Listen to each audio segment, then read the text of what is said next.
아니 그건 중간에 트레일러 수납이 위에다가 붙이는 거예요. 그리고 트레일러 바닥에 5차 선대위 모두 받아먹도록 하겠습니다. 어제 텔레그램 N번방 사건의 공범인 조수빈이 포토라인에 섰습니다. 피해자와 국민들에게 진심 어린 사과는커녕 유명인을 거론하는 계산된 발언과 뻔뻔한 태도로 더 큰 충격과 분노를 자아냈습니다.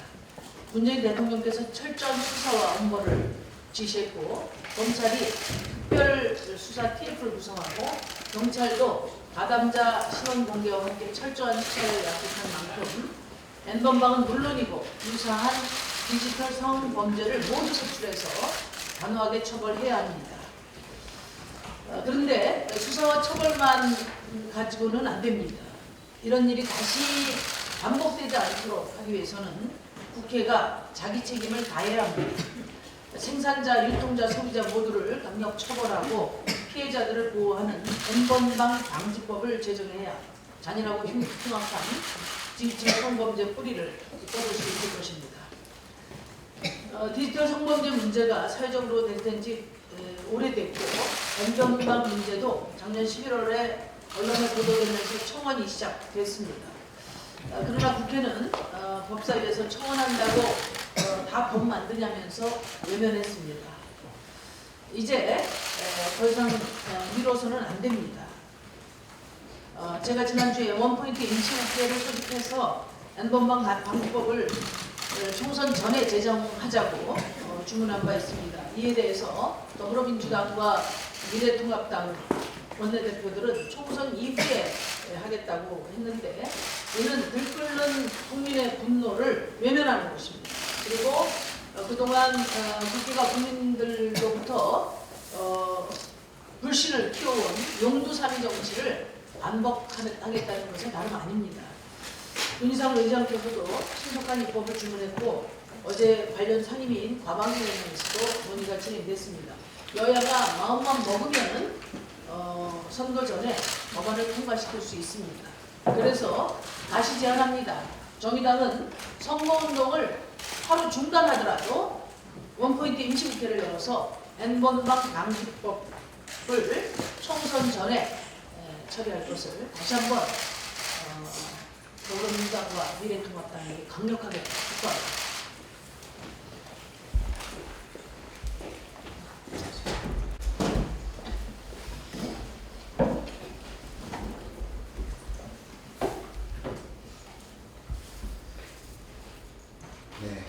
불법이 파치는 선거판에 본 선관위는 어디 가고 위성 선관위가 있는지 말씀드리겠습니다.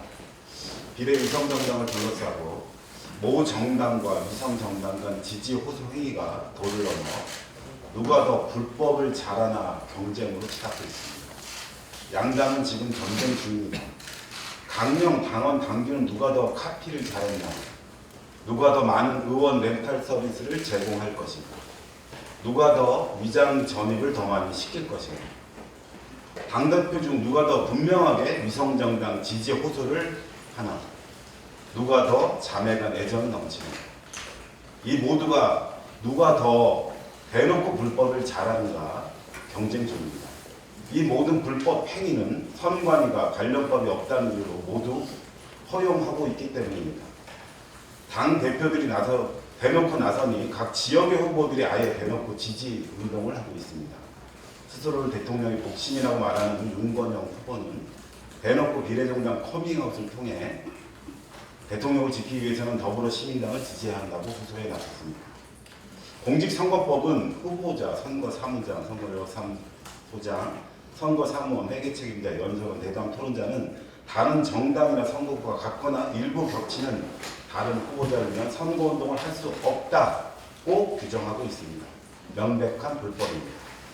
미래한국당 비례후보는 민주적 선출 절차가 없어도 민주적 선출 절차를 통해 뽑힌 지역 후보를 3번이나 번복하며 비민주적 공천 절차를 해도 선관위는 아무 말이 없습니다. 비슷한 명칭부터 시작해서 같은 로고, 같은 색깔을 사용해도 불법이 아니라고 합니다. 정당 간 돈을 빌려주는 대부업, 불법 대출을 해도 서로 지지 호소를 해도 불법이 아니라고 합니다.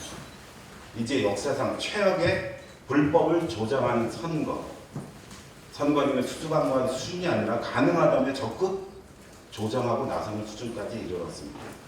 위성 정당 도우미를 자처하는 위성 선관위가 되겠다는 것인지 강하게 비판합니다.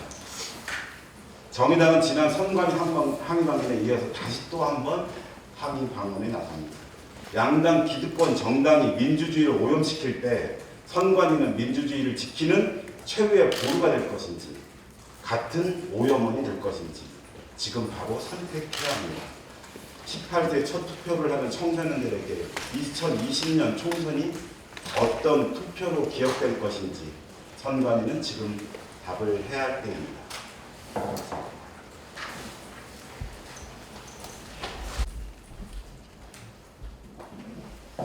네, 민주당의 정치에 대해서 한 말씀 드리겠습니다.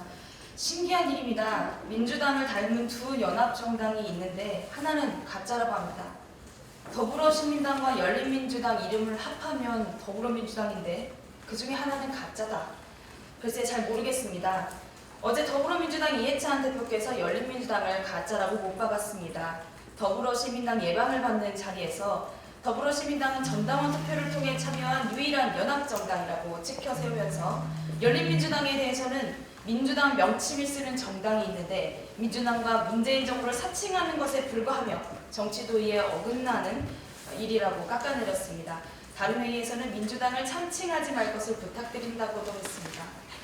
정당이 정당이지 민주당과 정부를 사칭한다는 비판은 무엇입니까? 위장정당이라는 말을 그렇게 정성스럽게 돌려서 고백하시니 조금 어렵습니다. 정리하자면 열린민주당은 가짜다. 그리고 민주당과 정부의 후광을 얻고자 만든 무늬만 정당, 일회용 정당은 바로 더불어시민당뿐이라는 걸 꼭 알아주시라. 이런 말씀이신 것 같습니다. 신기한 것은 또 있습니다. 미래통합당을 맡겠다고 했는데 미래통합당과 싸우지 않습니다. 처음엔 정식으로 제안도 한 적 없던 정의당을 앞세워 꼼수 정치에 엮더니 조금 있다가는 녹색당을 등졌습니다. 지금은 또 열린민주당을 뭐라고 합니다. 진보 정당들을 공격하고 유사품인 열린민주당을 공격하면 미래통합당은 저절로 이겨지나 봅니다. 더불어민주당만의 신묘한 비결이 있는 모양입니다만 영 배울 마음은 들지 않습니다. 더불어민주당에게 하나만 묻고 싶습니다. 정말 미래통합당과 싸우겠다는 정당, 미래한국당과 싸우겠다는 정당 맞습니까? 네, 꼼수정당은 발빠르게, N번방 해법은 느리게, N번방에 대해서 짧게 말씀드리겠습니다. 더불어민주당과 미래통합당의 위상 정당이 윤곽을 잡아가고 있습니다. 꼼수정당들의 비례대표 후보가 누구인지, 의원 꿔주기는 얼마나 할 것인지 마무리 단계입니다. 그런데 20대 국회도 할 일은 하고 마무리해야 하지 않겠습니까? 지금이라도 원포인트 국회를 열어 텔레그램 N번방 방지 및 처벌법을 마련해야 할 텐데 거대 양당은 국회가 해야 할 일보다 국회의 역할을 망치는 데만 추진력이 남다릅니다. 10만 명을 넘어 국민청원 1호 법안이 될 것으로 기대했던 텔레그램에서 발생하는 디지털 성범죄 해결에 관한 청원, 이것도 미온적으로 처리되었습니다. 법은 부실했고 심지어 미래통합당과 더불어민주당 거대 양당 의원들의 문제되는 발언도 있었습니다. 우리 당 윤수아 의원의 성폭력 처벌법 개정안은 아예 논의되지도 않았습니다. 표 챙기기는 발빠르면서 민생이나 N번방 처벌법에는 발이 느립니다. 20대 국회가 최악의 국회라고 하는 데에는 다 이유가 있었습니다. 더 이상 미뤄서는 안 됩니다. 지금이라도 원포인트 국회를 열어서 디지털 성범죄 근절을 위한 입법에 동참하십시오. 총선 전에 법을 바꾸십시다.